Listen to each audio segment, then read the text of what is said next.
ಮೆಂತ್ಯ ಸೊಪ್ಪಿನ ಪಲ್ಯ ಯಾರಿಗೆಲ್ಲ ಇಷ್ಟ ಇಲ್ವೋ ಅವ್ರಿಗೆ ಈ ರೀತಿ ಮಸಾಲೆಯನ್ನು ರುಬ್ಬಿ ಮಾಡಿ ಕೊಡಿ, ಸೂಪರಾಗಿರುತ್ತೆ ಟೇಸ್ಟು. ಪ್ರತಿದಿನ ಇದೇ ಪಲ್ಯವನ್ನು ಕೇಳ್ತಾರೆ.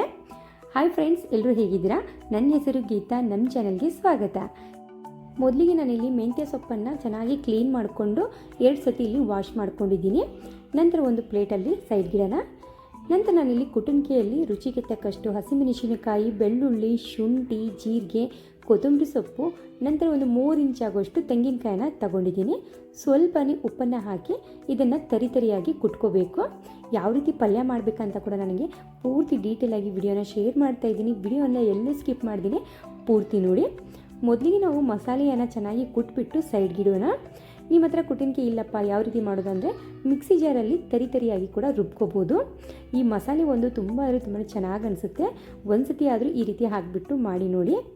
ನಂತರ ಇದಕ್ಕೆ 2 ಚಮಚದಷ್ಟು ಎಣ್ಣೆ, ಒಂದು ದೊಡ್ಡ ಗಾತ್ರದ ಈರುಳ್ಳಿಯನ್ನು ಸೇರಿಸ್ಕೊಂಡು ಸ್ವಲ್ಪ ಕಲರ್ ಚೇಂಜ್ ಆಗೋವರೆಗೂ ಫ್ರೈ ಮಾಡ್ಕೋಬೇಕು. ನಂತರ ಕುಟ್ಟಿಟ್ಟಿರುವಂಥ ಮಸಾಲೆಯನ್ನು ಸೇರಿಸ್ಕೊಂಡು ಇದನ್ನು ಕೂಡ ಫ್ರೈ ಮಾಡ್ಕೋಬೇಕು. ನಂತರ ಇದಕ್ಕೆ 1 ಮುಷ್ಟಿ ಆಗುವಷ್ಟು ತೊಗರಿಬೇಳೆಯನ್ನು ನಾನು ಅರ್ಧ ತಾಸು ಮುಂಚೆನೇ ನೆನೆಯೋಕ್ಕಿಟ್ಟಿದ್ದೆ.